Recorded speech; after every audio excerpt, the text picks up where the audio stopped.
C'est pourtant dans ce milieu ouvrier français, hétérogène et volatile, que naissent et se propagent les utopies les plus radicales du XIXe siècle. Voilà le rêve de Fourier, où chacun ne travaille que selon son désir, et où mariage et famille sont remplacés par un nouveau monde amoureux, régi par la loi des attractions.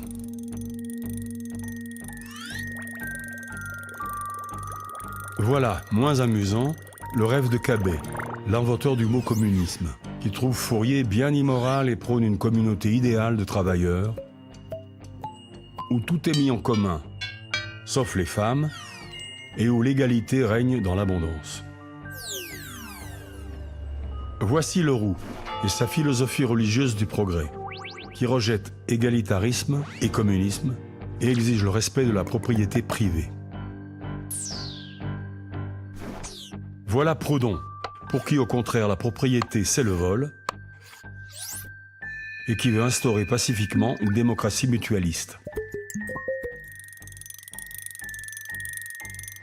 Et Blanqui, l'insurgé permanent, qui sera de toutes les révolutions ouvrières du siècle, partisan de l'action clandestine et du coup de force révolutionnaire.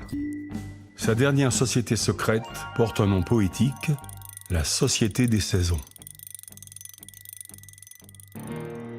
Saint-Simon, au contraire, veut en finir avec les révolutions et remplacer l'exploitation de l'homme par un partage fraternel des bienfaits du progrès et de la grande industrie.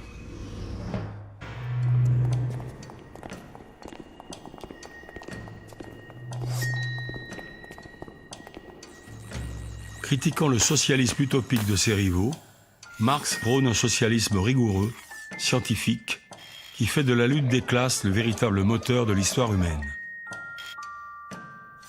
Cette lutte oppose désormais la bourgeoisie propriétaire des moyens de production au prolétariat qui ne possède que sa force de travail.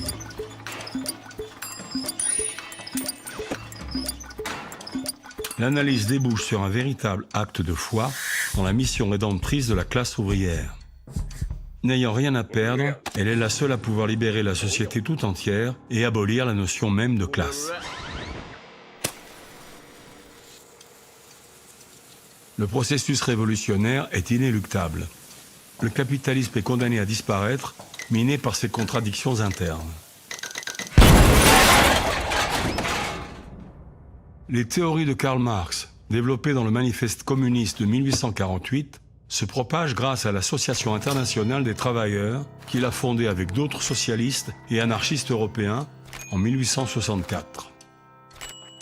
Pourtant, Marx lui-même a failli ne pas être admis comme membre, la section française considérant que seuls les travailleurs manuels étaient de véritables travailleurs.